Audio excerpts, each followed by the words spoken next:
Morning, everyone, and welcome to the Rural Health Advocacy Project's webinar that is Beyond Policy, Lenacapavir, and Real Access to Sexual and Reproductive Health Services. My name is Hanifa Mahlangu, and as the facilitator for today, I want to thank you all so much for making some time to join us. We look forward to having a rich discussion about an innovation that is a new HIV prevention tool, but also an opportunity to rethink how we actually deliver HIV prevention services in an equitable manner in our country. In July last year, as the Global Fund announced it would roll out Lenacapavir to low and middle income countries, the body's executive director, Peter Sands, actually described this scientific breakthrough as a turning point for HIV and AIDS. So although a few people could actually argue this, for breakthroughs in science to become breakthroughs in public health, it actually needs to reach the people who need them the most through the necessary policies, but also in practice. It also needs to be equitable, accessible, and responsive to the people's lived realities. This turning point couldn't come at a better time. Currently in South Africa, our country, we are still home to the world's largest epidemic, with almost 8 million people living with HIV in the country. This epidemic is not equally distributed across the country because we can see that it has the highest burdens concentrated in rural provinces like KwaZulu-Natal, Eastern Cape, as well as in Mpumalanga. So HIV prevention is also not equally experienced across the country. Where you live still shapes how easy or how difficult it is to protect yourself from any health outcome, and including HIV.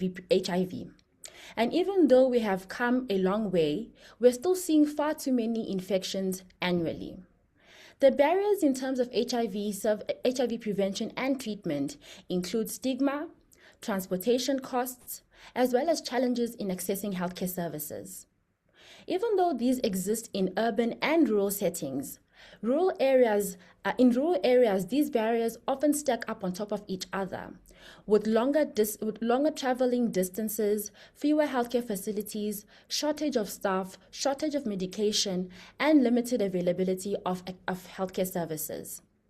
And that is exactly where Lenacapavir enters the conversation. Unlike oral PrEP, which requires one to take a daily pill, Lenacapavir is given as an injection that is taken 2 times a year. And this could actually transform how people engage with HIV prevention services. But in the introduction of Lencap, it also brings several questions to us. For instance, how will it be rolled out and who will actually benefit from it? Will adolescent girls and young women living in rural villages be able to access it? And what about the men who remain underrepresented in HIV prevention programs? Or will this become another innovation that mainly reaches people who already have relatively good access to healthcare? So today's discussion unpacks some of these issues. And without further ado, I would like to start to introduce our speakers. Joining us today, we have Dr. Zoe Duby, a senior scientist at the SAMRC and an honorary research associate at the University of Cape Town. Hello? Dr. Zoe Duby. Sure. Can you please mute Java Scott? Angikuzwa ngazuthi uyakhuluma. Sure. Ngicontacte Mr. Java Scott, please mute.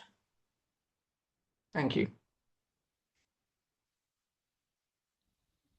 Apologies for that. Joining us today, we have Dr. Zoe Duby, a senior scientist at the SAMRC and an honorary research associate at the University of Cape Town. Dr. Duby is a socio-behavioral public health researcher who is specializing in HIV prevention and sexual and reproductive health. Her work explores how social and structural factors shape access to HIV prevention. Welcome aboard, Dr. Zoe Duby. Thank you. Thanks for inviting me to be part of this event today. Thank you.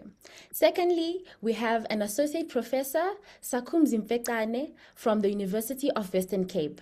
He is an expert in African masculinities, men's health, and medical anthropology. His work also explores how gender norms influence health behavior and healthcare access. Welcome aboard, Prof. Mfecane. Thank you so much for having me. Thank you. And finally, we have Jacqueline Pienaar, a psychologist and public health specialist with over 2 decades of experience in HIV prevention and implementation science. She currently supports the National Department of Health on the rollout of the long-acting injectable Lenacapavir, and she has also played a leading role in advancing innovative HIV prevention programs across Southern Africa. Thank you so much for joining us, Jacqueline Pienaar. Thank you. Thank you. You are going to be our first speaker. Over to you. Thank you. I'll just need to share my screen. No, hold on. Yeah. Can you see my screen? Yes, we can. Thank you so much. You can just maximize it. There we go. Thanks. So good morning and welcome, ladies and gentlemen. I am going to take you through a subset of questions and approaching the angle of lenacapavir as a potential support or catalytic intervention that could change the way that we see health systems and the way that we structure our health systems, and also looking at it from the angle of the rollout efficacy in South Africa. Right, I just need to minimize that. There we go. Thank you. So what we do know from clinical trials is lenacapavir is incredibly effective. And across the globe, but specifically in South Africa, lenacapavir has been earmarked for a subset of highly key populations, so high, individuals at high risk, and these comprise adolescent girls and young women, key populations, but specifically female sex workers, men who have sex with men, and transgender individuals. And then, you know, women, it's valuable also for women who are unable to negotiate condom use, specifically female sex workers and adolescent girls and young women. And then also individuals that struggle with oral PrEP adherence. So if you think of the high levels of comorbidity that we experience in South Africa, particularly with TB, individuals with diabetes and hypertension, that pill burden does become quite high. So we need to also understand who are the people at higher risk that I just mentioned. Now, I like showing this diagram because it gives everybody a visual representation of the overlapping sexual networks. You know, a lot of individuals believe or think erroneously that men who have sex with men tend to only have sex with other men, which is not true. You know, men who have sex with men, sometimes they have wives, they have girlfriends, they engage in sex work as well as they use sex workers. They are clients of sex workers. And so, as you can see, there's substantial overlap with the general population. So it's important for us to keep in mind that these sexual networks is a major impetus for cross HIV transmission. And that is why addressing simply one population in our nation is not adequate to achieve the HIV transmission reductions we are looking for. So is South Africa ready? Does our health system have the capability to deliver lenacapavir effectively? We have great existing infrastructure, not just HIV infrastructure, but our clinics. We are a nurse-led health system with a substantial nurse workforce. We have great medical procurement systems, and we also have a very long-standing, over 8 years now, experience in oral PrEP. And we also have robust community programs, not just by virtue of NGOs, but CBOs as well. But let's look at our implementation challenges. So we have come from a verticalized service delivery program with HIV from way back in the early 2000s all the way up until mid 2010s, around about 2014, 2015. We have done well in integrating HIV services across all of the other service portfolios within the public health systems, but integration of HIV is still not as robust or effective as we need it to be. We do have severe frontline staff shortages. It just takes you going into one of our local public health facilities for you to really grasp the size and the magnitude of the individuals at the front line who are severely short-staffed, having to see 200, 300 patients a day at one PHC. Cold chain logistics and supply chain bottlenecks, things we have experienced with the COVID vaccine rollout. And we've hopefully learned from those supply chain issues. Weak community level demand generation, and we know this is true based on research that we've done previously that indicates we did this research in 2024, and up to 40% of individuals across the country has no idea what U equals U is, and they cannot explain, even people living with HIV cannot explain what a viral load is. Fragmented and discontinuous patient pathways. Very important because we do see this in our existing HIV program, where you can't simply initiate someone in the field as you would like to get them on antiretrovirals. A lot of provinces and districts in the country require the patient to go to a public health facility. Now, think about it. If you are diagnosed in the community and now we have to refer you to a facility, 8 out of 10 times that patient does not go to the facility. So we need to think about having the infrastructure is not the same as having implementation readiness. So let's look at our readiness framework. Can we stock Lenacapavir? That's the question. But we know that we can stock Lenacapavir, but a more important way of phrasing this is, can we reach people who need it? Are we reaching and can we reach MSM, transgender people, female sex workers, those individuals and adolescent girls and young women who generally do not go to the facilities because of stigma, discrimination, humiliation, etc.?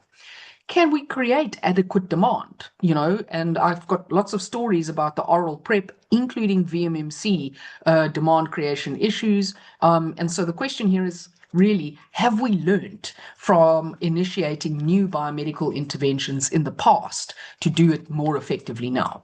Can we offer integrated care? That's the big question. And can we retain clients? Because PrEP is only effective if you take it. So very briefly, I'm not going to go over all the boxes, but community engagement is, for me, the major foundation of implementing any biomedical intervention or community-based healthcare intervention, as well as improving community literacy and awareness of the particular biomedical intervention that you are rolling out. So we need to ask, are we doing enough community engagement for Lenacapavir, and what does that look like, and what should that look like? So reaching people at high risk, remember that little atom diagram I showed? Currently, what we know is Lenacapavir is centralized and only accessible at some public health facilities. The problem is the NGOs and a lot of other organizations who specialize in community outreach biomedical models are not allowed to roll out Lenacapavir. Now, what we are told very often all the time is it's a special injection and can only be done by the Department of Health. Now, this is false, because the same nurses that provide the Lenacapavir within the public health facilities are the exact same nurses that do the community-based outreach, and then they also administer HPV vaccines. We administer Depo and Neristorate. Aurum has administered over 500,000 COVID-19 vaccines. and we also administer mpox vaccines amongst MSM. So the thing is, if you centralize a prevention method, prophylactic, remember it's healthy people that go to the, you're asking a healthy person to go to the clinic to uptake a prevention method. So if it's inconvenient for them to get it, they're not sick, they're simply just not going to go. So if for healthy people, you must make prophylactics easy, accessible, and try and remove all barriers to access. Now, we already know our people at high risk, our key populations, do not go to the facilities. So if you think about South Africa, we've earmarked, MSM, transgender people, and female sex workers to uptake Lenacapavir. But now we're saying to them, you have to go to the facility to get it. It's no surprises that we're not actually seeing key populations accessing Lenacapavir. So where should we take it? It should be delivered in centers of excellence. So there are multiple centers of excellence across the country. There's at least one in every district.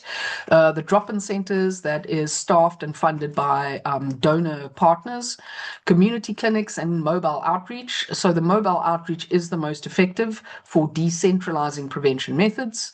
Also looking at pharmacies and affordable care clinics like Quad Care, etc., and safe spaces, and ensuring that we take Lenacapavir to hotspots. Where do you find people at great risk? It's the students. It's the 16 to 25-year-olds. You'll find them on campuses, workplaces, and entertainment venues. We need to bring prevention to where people already are for reasons I mentioned. So I'm going to go quick. Are we about to embark on another vertical HIV program? And my sense is no, not if we do this correctly. So way back in the early days, when we started the rollout of antiretroviral therapy in South Africa, it was a verticalized program. There was separate HIV clinics, and when antiretrovirals became integrated within public health facilities, what happened is there were separate HIV queues, and that resulted in substantial stigma and perpetuated discrimination against people living with HIV. So integrative prevention pathways benefit best when you are already tagging it on to a critical care service, such as TB therapy or family planning or sexual and reproductive health services. So why do we need to integrate? Why don't we simply have, separate Lenacapavir campaigns and a Lenacapavir queue, etc.? We need to think about the patient's journey and who they are as a whole person outside of, just seeing them as a statistic. So people do not experience health problems vertically. I don't go to a particular clinic just to go and get family planning, and then I go to another clinic to get my TB treatment, and then yet I have to go to another clinic to go and get Lenacapavir, or another queue within the same clinic. That is completely inefficient and frustrating for the client. So women, don't wake up thinking, oh, I need HIV services. They usually will say, oh, I need contraception, I need family planning, I want to avoid pregnancy. So they usually go to the clinic to access sexual and reproductive health services. This is an opportune time for us to integrate Lenacapavir into those conversations. So what are the lessons that we've learned from oral PrEP? And what must we do differently this time? Now, back in the day when we started the rollout of oral PrEP, it was initially given to female sex workers only. And unfortunately, where we went wrong is we made national campaigns about, we're rolling out oral PrEP, but it's for sex workers only. So that created a perception in our public's mind that if you take oral PrEP, you are a sex worker or you are promiscuous. Now, it's been 11 years later, and our research to this day tells us that the community out there, if they see you taking PrEP, they think you are promiscuous because they equate that to female sex workers. Poor demand creation, just like with VMMC, demand creation came after the introduction of the biomedical intervention. That is the wrong way of doing it. And I know that, government always say we need to throttle our demand creation because we don't have enough Lenacapavir. Now, I respectfully disagree, because creating demand comes off the basis of creating awareness. We need to create substantial and consistent awareness within the public mindset that Lenacapavir is available, it is effective, and it should be accessible, and it is for everybody. We need to avoid HIV-only messaging. And this has also become a much more salient issue in the last, I would say, 5 to 6 years, where everybody says, I am HIV fatigued. Every time you see me walking there in the road, you see me as an HIV statistic. And I always tell my teams, it doesn't matter how you reach the patient. Just don't reach them through the angle of HIV, because that alienates them. None of us wants to be seen as a statistic. So rather promote TB screening or STI screening, because you're still going to have an opportunity to provide HIV services if your model of implementation is well integrated. As I mentioned, the social stigma and labeling, that was predominantly because we started the focus on female sex workers only, and it was HIV only messaging, and our demand creation was almost non-existent. Complex eligibility. So for oral PrEP, right in the beginning, it was complex. Now it's much easier, and it's just weight-based and age-based. So if you're weighing for tenofovir less than 35 kilograms, according to their package insert, and under the age of 15, you are not eligible for oral PrEP. But essentially, most people meet the eligibility criteria. And poor long-term continuation, this is a major issue we're experiencing with oral PrEP currently, is that a lot of people, they will start PrEP and then drop off within a month to 3 months. Okay, so if a young woman comes for contraception, we need to think about what that integration would look like. And the question is, should HIV prevention automatically form part of the consultation? And based on all of the research that we've done in South Africa within sexual and reproductive health services, the answer is a resounding yes. So don't have HIV services just as HIV services, but integrate them exactly the way that we've done with TB and STIs long before the advent of HIV in South Africa. It was, whenever you see a patient, you would ask them the verbal symptomatic screening for TB, verbal symptomatic screening for STIs. We need to also remember it's the same population that's at risk. The individuals coming for contraception are the same people that's also at high risk for HIV. There's shared sexual health goals. Both contraception and PrEP support personal safety and control for the woman. And it's efficient to integrate, because then one provider gets to see the patient and provide all of the services, and it avoids the moving from queue to queue, as I mentioned earlier. And what we really need to do as a nation is we need to normalize HIV prevention. TB prevention, STI prevention is routine for all of us. It's, the norm, and we talk about it openly and freely. But for some reason, to this day, telling someone that, oh, you're on PrEP or you are concerned about getting HIV is still met with some form of stigma and judgment. And we need to normalize that taking any HIV prevention prophylactic is pretty much just like taking contraception. So a new model of sexual and reproductive health is possible if we ensure that, A, we don't focus on HIV explicitly, but rather incorporate HIV into all of the other particular service pathways within the public health setting. So if you think of an ideal model, we look at the person, as I mentioned earlier, not just at the particular service that he or she wants, but look at the person as a whole. So contraception, providing STI screening and treatment, pregnancy planning or pregnancy care, HIV prevention or treatment, whichever is required, cervical screening, and then also mental well-being. Because what we do know from literature and research is that all of these items only work off the backbone of a strong mental health support. So what would success actually look like? Now, currently in South Africa, we're monitoring the number of Lenacapavir doses administered, but we should look at the bigger picture. Look at the infections prevented by the number of jabs we provide. Also understand if we integrate Lenacapavir effectively, we would be able to access and unlock, rather, all of these other successes in terms of contraceptive continuity, which will result in reduced pregnancies, increased youth access, equity, meaning you will distribute Lenacapavir in decentralized settings, so everybody has equal opportunity to access Lenacapavir. And also patient choice. So I won't belabor the point, but in this little picture here at the bottom, oh no, I've gone, sorry. This man, what we're demonstrating here is the prevention choice basket.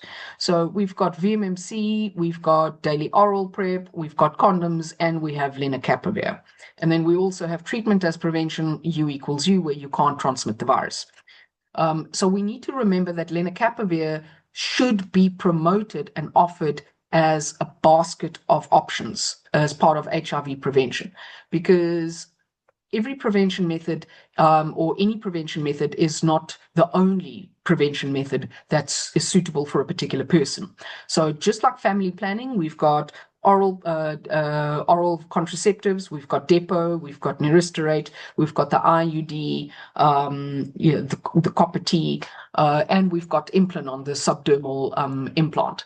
So the individual actually has an array of options to choose from, and that's exactly what we need to look at for Lenacapavir as well, is not just focus on Lenacapavir, but focus on HIV prevention methods as a whole.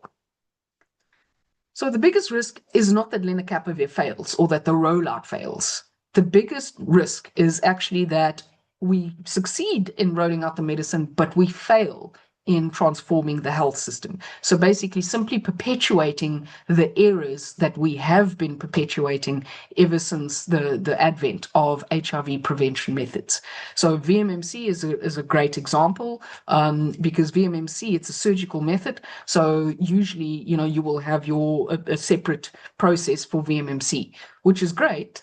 But I guarantee you, if you walk into a clinic today and you ask the nurse for VMMC, she is not going to be able to tell you where to go to access it.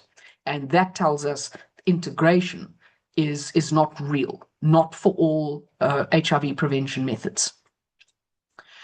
So looking at the final question, what are the recommendations for action? And think about this.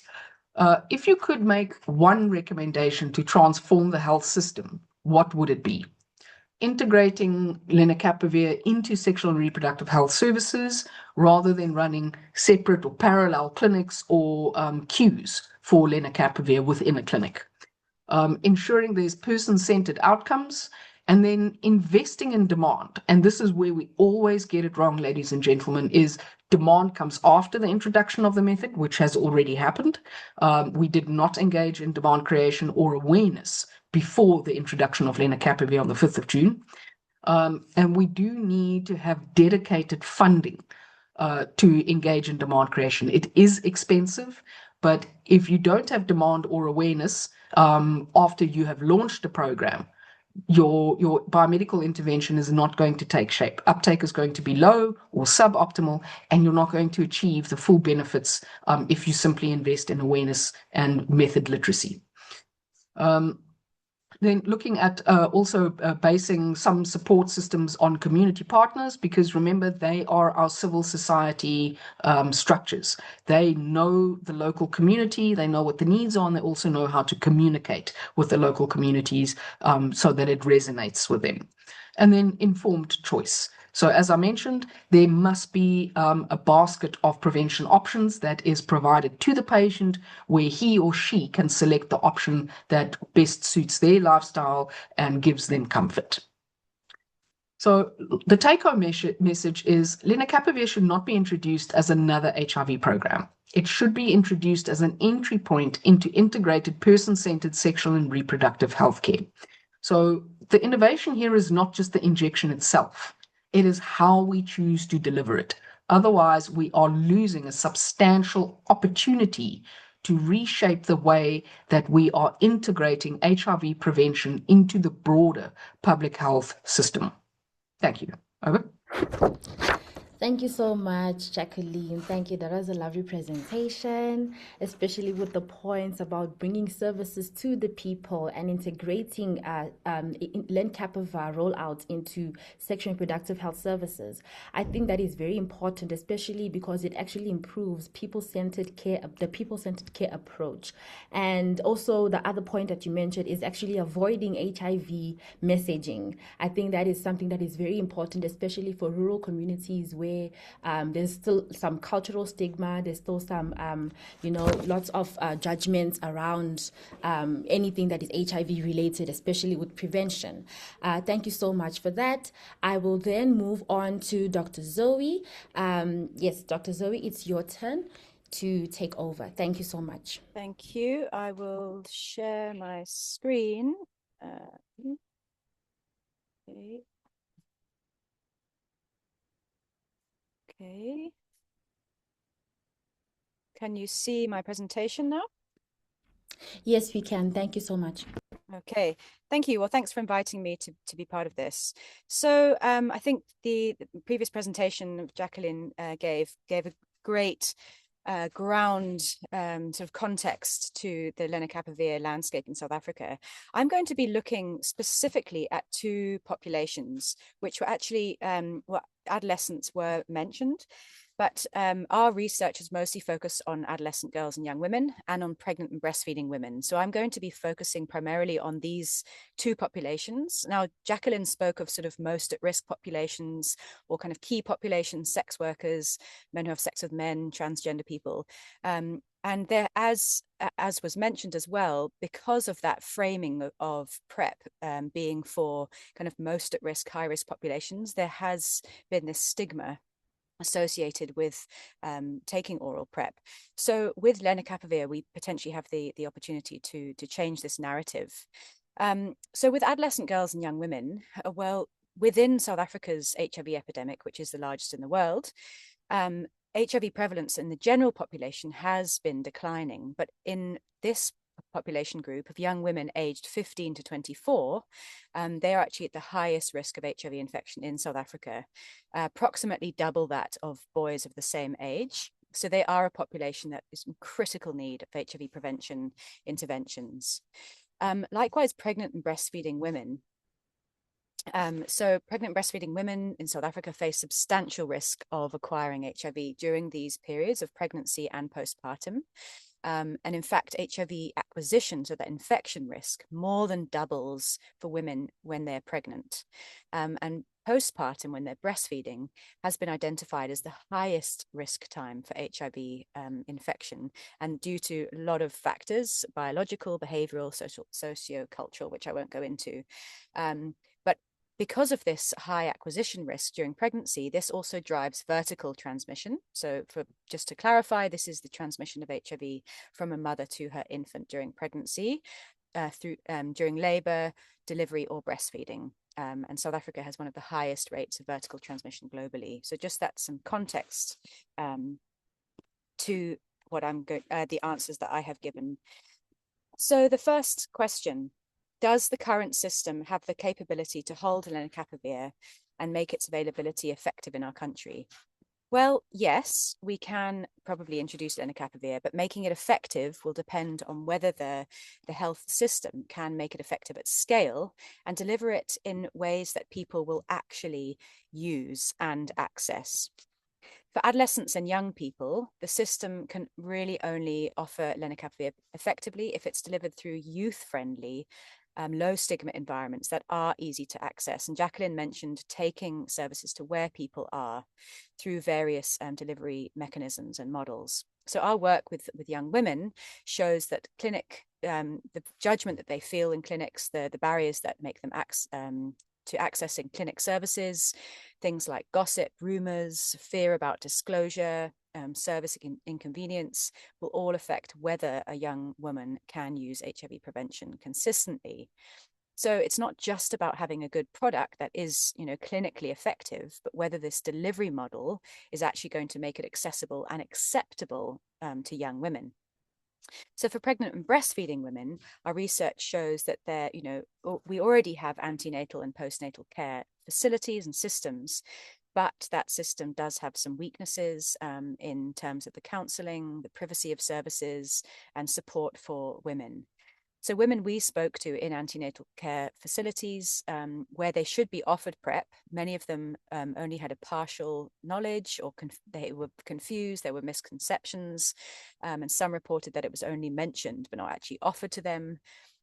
So yes, in theory, the system can hold lenacapavir, but only if it's really well integrated into existing services. So whether they are sexual and reproductive health services more generally, or mother and child health facility care facilities, but they need better counselling, task sharing, and better follow-up. So if it's just another thing that's offered in clinics, we're going to run into the same barriers to access and to use that we have faced already with condoms and oral PrEP. So if the question is, if lenacapavir is successful, what will be different about the HIV response in the country 5 years from now?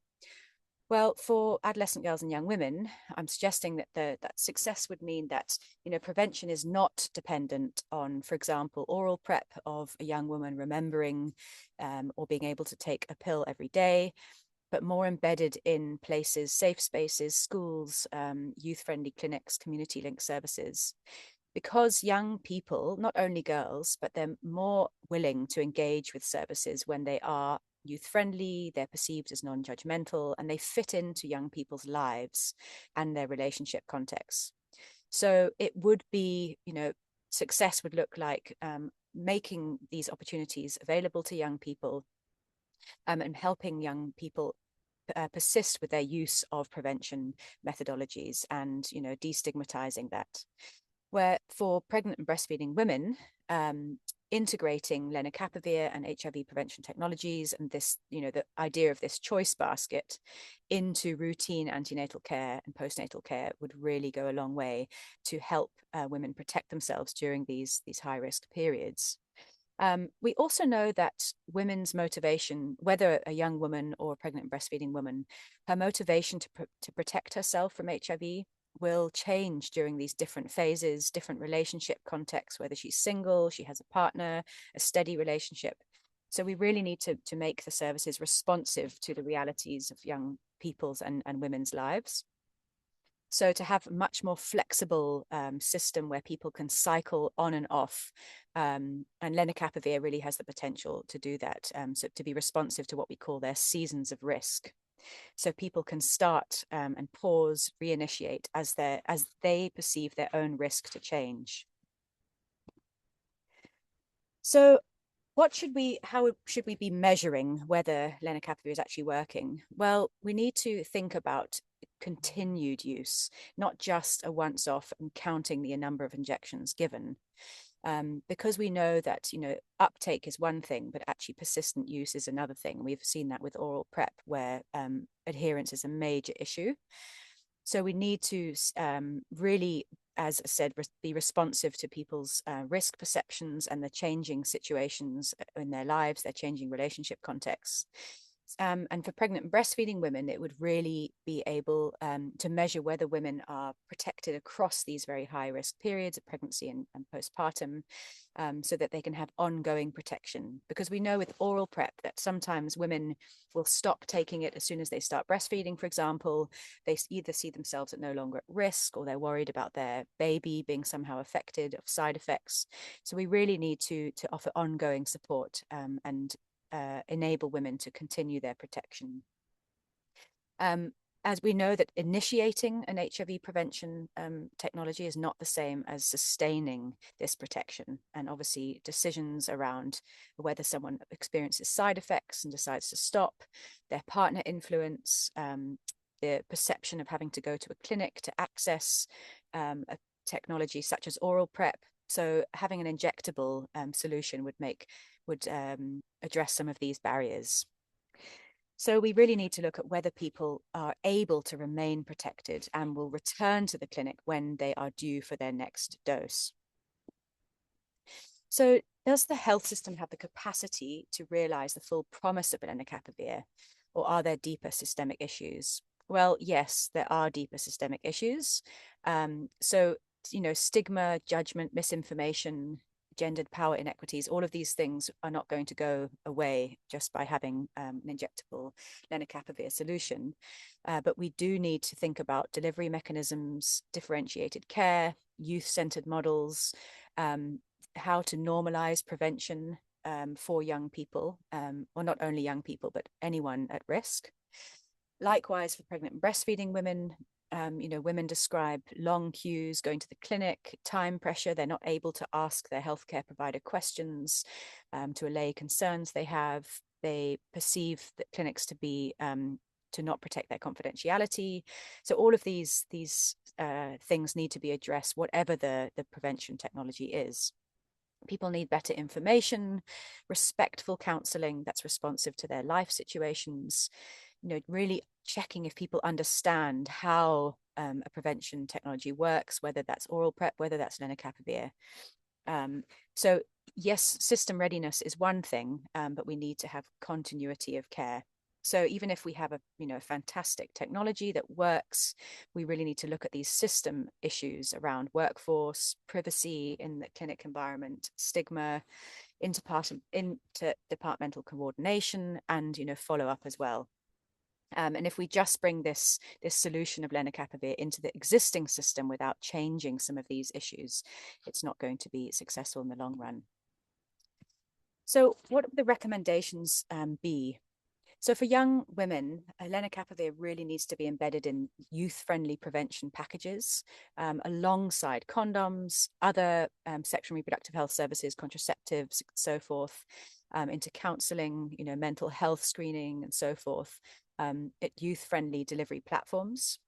This could be through school-linked services, which we know one promising way of reaching young people with services, or other trusted entry points, for example, community safe spaces and youth centers and so forth.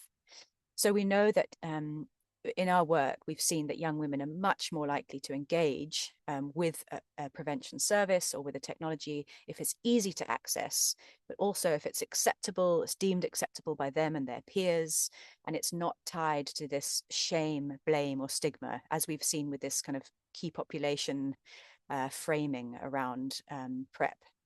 So the products really need to be delivered where young women already are, not expecting young women to take it upon themselves to go to the clinic and access it.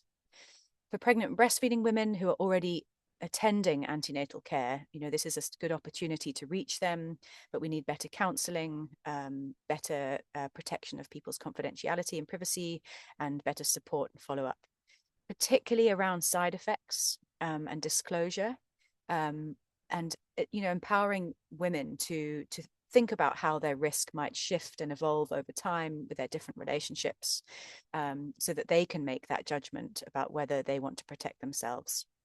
So we really need to have re-engagement and ongoing support for anyone using lenacapavir. So, are we overestimating the role of technology and underestimating these barriers that exist? So for young women, yes, the injection could help, but we do need to continue to think about the effects of stigma, of partner influence, gender, power dynamics, socioeconomic context, and all the barriers that exist to young people accessing health services, because prevention choices, the individual's ability to enact prevention behaviors, are really shaped by the health system, their experiences, their engagement with the healthcare sector, peer norms and discourse, relationship power dynamics, and fear of being judged or blamed.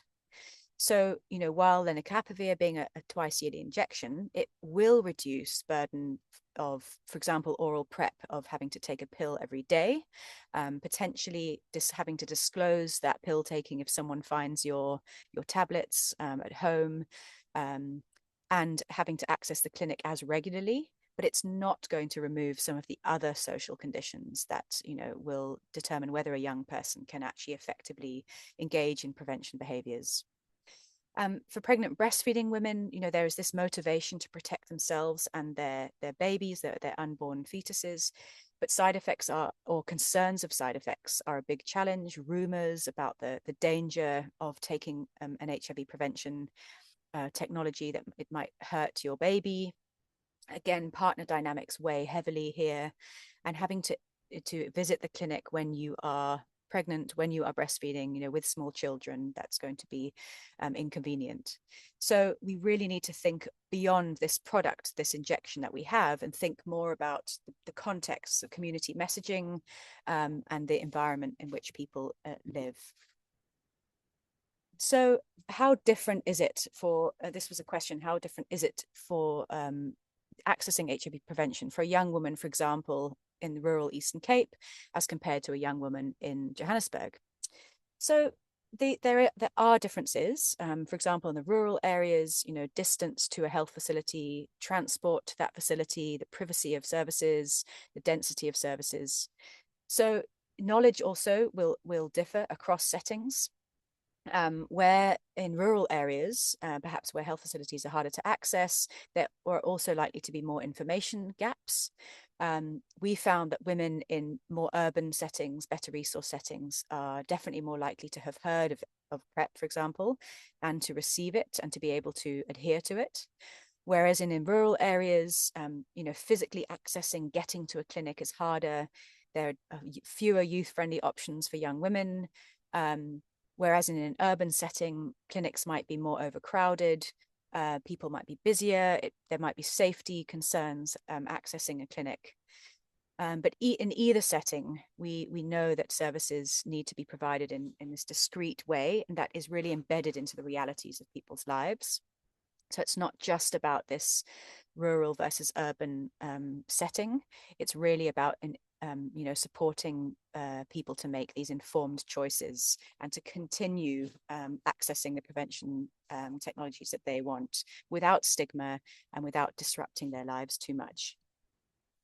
And I think this is the last question. So about measuring success, it's not just about measuring the number of infections or measuring the number of injections given. So, uptake, we've seen this with oral PrEP. It's not just about initiating people onto oral PrEP if they stop taking it after a few weeks.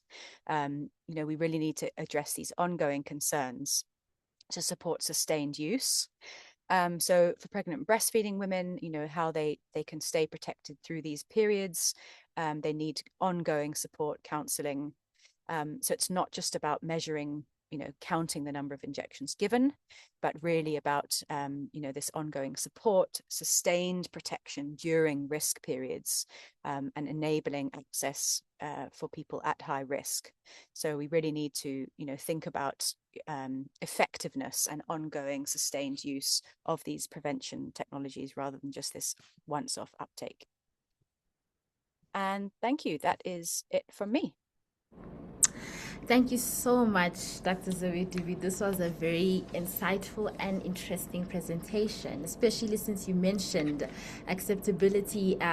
Acceptability is actually a huge factor in boosting the uptake of Lenacapavir. Again, I also agree that we should make sure that our services are youth-friendly, and we're still seeing issues in your presentation that need to be addressed in our health system. For instance, misinformation. We need to make sure that the information that is being shared is very appropriate and truthful as well, so that our communities can trust the rollout. Again, we are seeing an overload in facilities and problems with follow-up as well. So basically, we still need to provide and consider other services like counseling, ongoing support, especially for adolescent girls and young women. And you mentioned a very important point here with gender power dynamics being a very big issue. And with that being said, thank you so much. I would then like to bring Professor Sakhumzi Mfecane, who's going to be speaking to us about men in the HIV prevention services. Professor Sakhumzi, over to you. Thank you very much, colleagues, for the opportunity to be part of this conversation. I just want to start by saying that I will speak more in relation to the issue of men, but hopefully that will also speak to the broader question that you've asked us to answer. And I need to start by saying that my own intellectual approach is rooted in decolonial African-centered traditions of knowledge and production and research. So I usually advocate for this approach in my work on masculinities. And in particular, I encourage the inclusion of indigenous knowledges within research and intervention programs because they tend to be sidelined in the global health programs. So in this capacity, I tend to be a bit critical of global designs and models and programs because they are usually premised on Western assumptions about reality. They don't recognize other ways of understanding reality, and they tend to overlook multiplicity of worlds that we are embedded in. So global health interventions in particular do mirror this Eurocentric outlook into life. They don't recognize other ways of knowing, and they tend to value a particular form of evidence, which is called scientific evidence, randomized controlled trials. Whereas in anthropology, we tend to also value other forms of knowledge, the lived experiences, or what we call local biologies. These are as important as the randomized controlled trials in shaping people's responses on the ground. And by this, I mean stories that circulate in the local communities tend to be more critical in shaping public responses.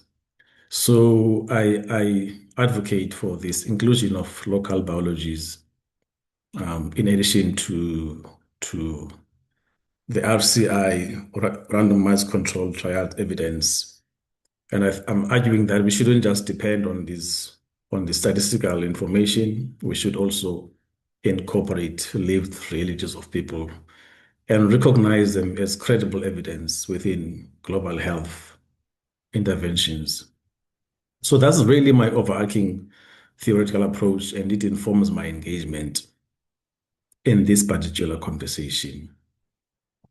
I've not prepared a PowerPoint for reasons that I've explained to the organizer, but I will share my notes, which I'm going to be reading from, and hopefully that will be helpful for those who are listening to my conversation. So I've basically prepared 3 major points in relation to the question that was sent to us. And I'll speak to these points in this presentation. And the question is really where are the men and what is needed to include men in this kind of intervention. So I want to make 3 points. So the first point I want to make is that we need to have situated engagement with men on this issue. And so as a decolonial-oriented scholar, I take the question of place very seriously. Place is very important when we think about interventions and research. It's important to be mindful that most interventions tend to be conceptualized from places that are very far away from where the majority of people live. And they tend to come to Black communities in particular as already a full package, when what we must just do is to implement them. So what I mean by taking place seriously is that we need to meet men where they are, not just men, by the way, but communities broadly. So I thought I should just give you an example of what thinking about this intervention from a place could mean. As I'm speaking to you, I am in the rural areas in a place called Willow Vale in the Eastern Cape, very far away from Cape Town, where I live. So this place here, men's lives are radically different from the lives of men in London or Australia, where these programs are usually conceptualized. Men's lives are not governed by Western standards. They are governed by communal ways of existing. They don't revolve around healthcare. They revolve around attendance of social events, communal rituals, imicimbi. And generally, there are very strict gender hierarchies among people here that govern social life in general. There's a strong ethic of collectivism that dominates everyday life, that shapes decisions, that shapes allocation of resources, that shapes who qualifies and who doesn't qualify for things. So life doesn't go on as if we are individuals who have all the capacity to make the individual choices we want to make. So people have a very different relationship with the Western health facility here. There's only one clinic, and they hardly visit the clinic, men, unless they're seriously ill. They rely a lot on self-treatment through indigenous herbs from the nearby forests. They are not inclined to take preventive measures like condom use because they are just not available here. There's no HIV-related information, and I even doubt that many people know anything about this Lenacapavir because they don't have access to the media resources that we do. So health is not really a priority for men. Survival is a priority given the high rates of unemployment and precarious life. So then I want you to think about how do you then imagine an intervention program like this in this particular place, as opposed to imagining it from where you're sitting, which could be a nice and comfortable office of yours. So how do you imagine an intervention program from here? So I want to suggest that intervention programs here need to go beyond the question of access. You need to develop programs that speak to the communal ethic of existence, rather than programs that are individualized, that tend to promote individual choice. They don't really speak to the people's sentiments here where I'm currently sitting. Secondly, I think it's important to understand men's world as men, because men's world is characterized by hierarchies, power dynamics that shape how responses to messages and who is authorized to educate. So technical competence alone is not enough in this place. You need to have cultural competence. It's very important in rural settings. So you also need to address the underlying mistrust of Western health sector within these rural settings.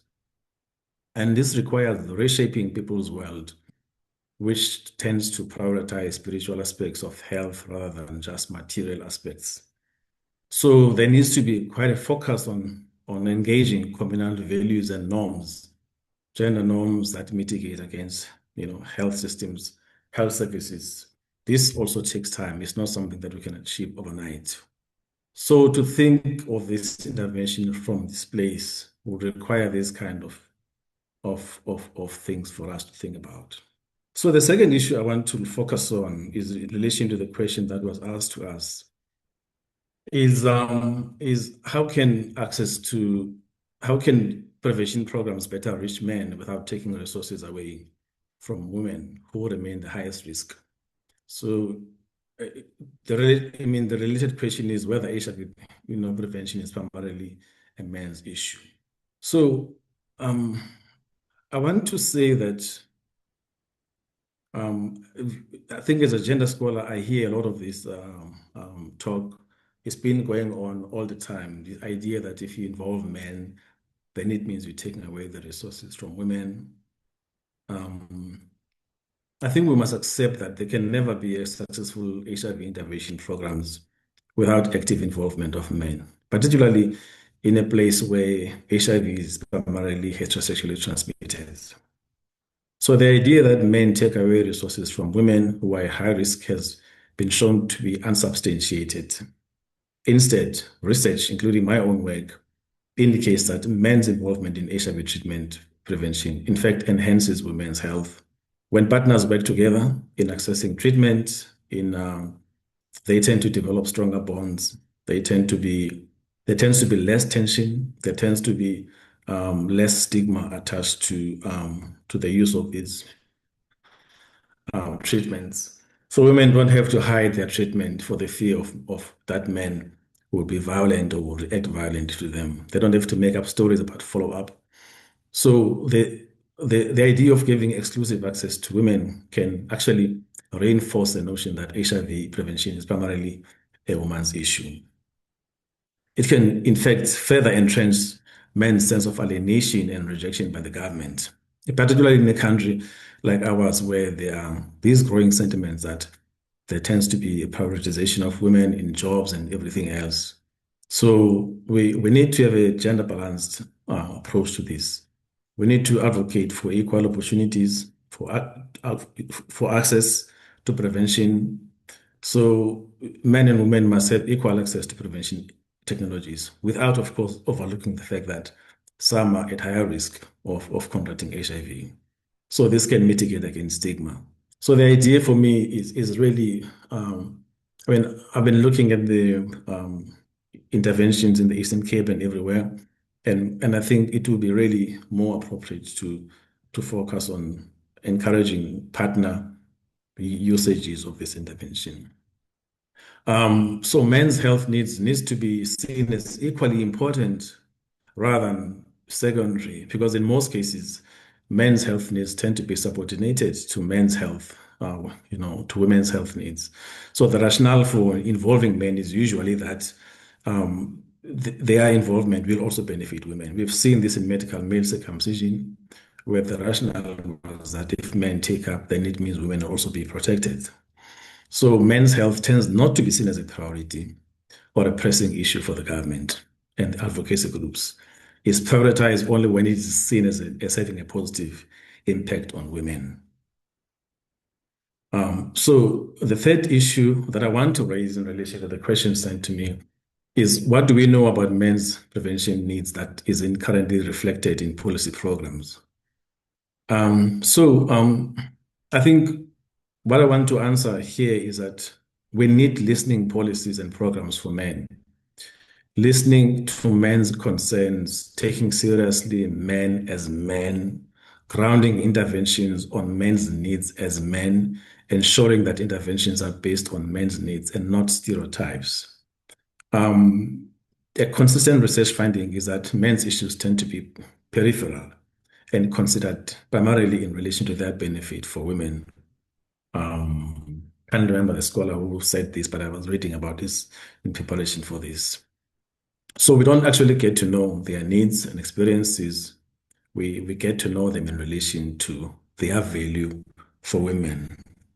And this problem is particularly pervasive when it comes to the so-called developing countries in the global south, where men are usually spoken for. Their voices are hardly featured in intervention policy. Most of the men's programs, men of the health, research reports are constructed largely not from the global south, but mostly from the global north.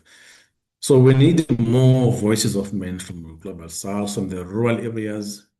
Men in the rural areas need to be engaged in languages that they understand. You need to involve them as advocates and consider matters of seniority and cultural sensitivities that shape how people respond to health interventions.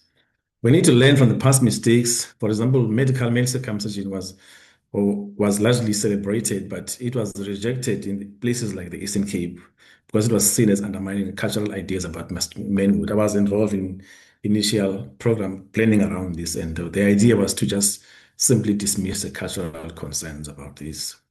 So interventions also need to start from the premise that men are not a generic category, that they are differentiated by race, class, urban, rural, sexuality, and all these other things. So when we talk about involving men, we need to factor in these different conditions of men. So to end off, I want to say that we need to recognize that medical technologies are not just technical interventions. into people's lives. They radically transform people's lives. They transform their identities. They transform their social relationships. They transform their gender identities. So it's not a question of it's just a snip or it's just an injection. That simple injection actually triggers a range of other social responses and personal identity issues. So we must not treat it as simply as just as a simple thing. So men in particular invest heavily in their masculine identities, and research shows that they will rather forego treatment if it poses threat to their masculinities. For instance, sociability, sexual performance, having children and stuff like that. So when you talk about interventions, you need to take seriously gender norms that shape how people respond to these interventions and access to treatment. We need to center men as agents of change in their communities, rather than thinking about them just as passive recipients of interventions. Centering men, having them to be advocates. So I was glad to see that young men, in fact, in the video that you showed earlier.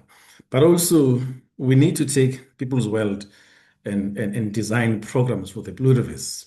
And by this, I mean programs that don't assume that there's one universal truth, that take into account multiple worlds that people are embedded in, including indigenous knowledge systems and other forms of systems that are usually marginalized within the global designs. Thank you. I will stop there.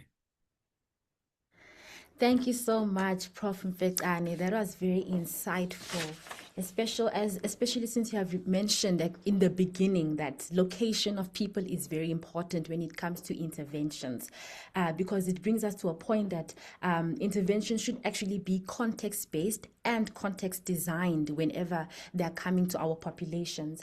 And again, you mentioned cultural competencies, gender balanced approach to the rollout, and cultural sensitivity.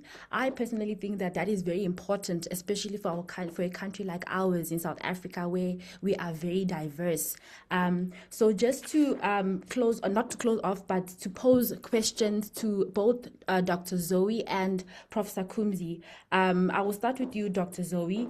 Drawing into the rural communities, what would success look like? The success of the Lenacapavir rollout look like there in rural communities? Just in a short answer from you.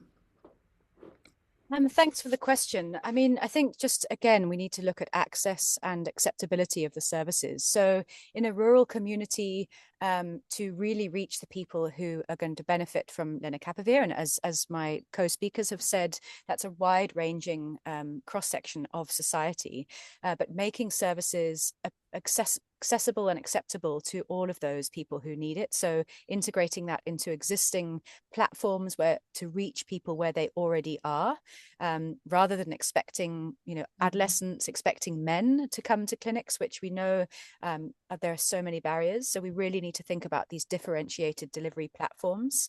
And that might be a challenge in rural settings, but perhaps through mobile clinics that can visit rural areas and offer a wide range of services to men, women, and to young people. That may be the most feasible way to address these barriers to access. Thank you so much for that prompt response. Same question to you, Professor. Drawing into the rural communities, what would success of the Lencap rollout look like there in those communities? Well, I think for me, the success would be if it is seen as if it is integrated into broader communal norms and societal norms, and not seen as an outsider or a top-down intervention. And so if there's a communal buy-in, I think what I was saying is that there's a tendency to individualize it. So if there's a broader communal buy-in such that everyone supports those who are taking it because it's understood to have an impact within the community. The problem is usually when you individualize it, and that creates all sorts of misunderstanding and stigmas around it. Thank you so much. I totally agree with that. And just the last question to both of you again. If you could make one recommendation today to ensure that Lencap becomes more than just another health intervention, what would it be? I would start with you with Prof. Mfecane. Can my colleague start, please? I'm still have to think about your question. No problem. Okay, Dr. Zoe, one recommendation to ensure that LENCAP becomes more than just another health intervention. Wow, well, it's a a big question to think of one recommendation, but I really think that we have had oral prep for a while, and we've learned a lot of lessons from the rollout, the successes and the failures of the oral prep rollout. So I really think we need to be quite imaginative of where did we go wrong, what were the issues with oral prep, and let's learn from those lessons and those mistakes with lenacapavir. So I mean, I can speak mostly to our experience with adolescents and young people, particularly young women who we know to be at some of the highest risk, to really reach them where they are. They're not going to public health facilities for many reasons. I mean, the same can be said for men. So where do we reach them where they are already congregating, where they're already, how do we attract people to come to services? We really need to think about the individual as a holistic entity, whether that's in their mental health, food security, education, career opportunities. So how can we integrate HIV prevention into the reality of people's lives, and reach them in ways that are going to address some of these huge barriers to access. And just one practical example of that would be, for example, through these youth-friendly safe spaces or men-friendly safe spaces, LGBTIQ-friendly safe spaces, reaching people in settings where they feel comfortable, where they don't feel judged, they don't feel stigmatized, they don't feel blamed. And that might sound like a big ask, but there are examples of how that's been done successfully.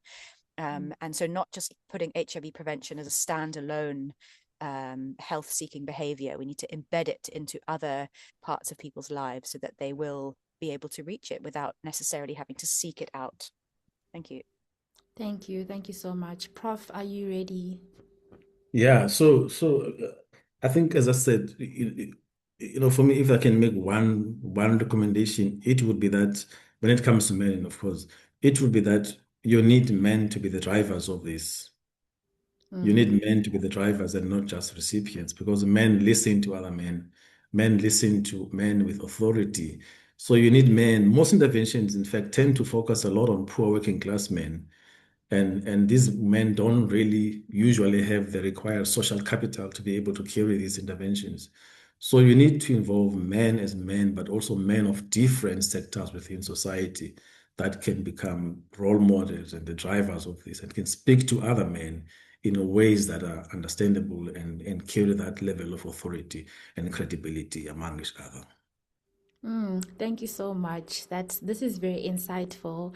And as we are coming to an end and we are bringing this discussion to a close, I think it is very clear that even though LENCAP is a remarkable scientific breakthrough, we still need to ensure equitable rollouts, including men, populations that are very important, adolescent girls and young women, pregnant, breastfeeding women as well. These people need to be included in this rollout and in this intervention. So Lenacapavir success will also depend on the strength of how the health system and whether the intervention is designed to respond to people's lived realities. We also have been reminded that equitable HIV prevention means thinking beyond products and policies, but taking into account the population's gender, distribution, as well as geographical and cultural context. So if you get that right, the rollout has the potential to become more than an HIV prevention tool. It can reshape our country's statistics on HIV incidents. And on behalf of the Rural Health Advocacy Project team, I would like to thank all of our speakers and all of our attendees for coming and sharing their insights. I can see on the chat as well, it's going very well. And all of you as well for joining us. I do hope that this conversation continues beyond this webinar. And thank you all again, once again. And I hope that you all have a wonderful day. Thank you.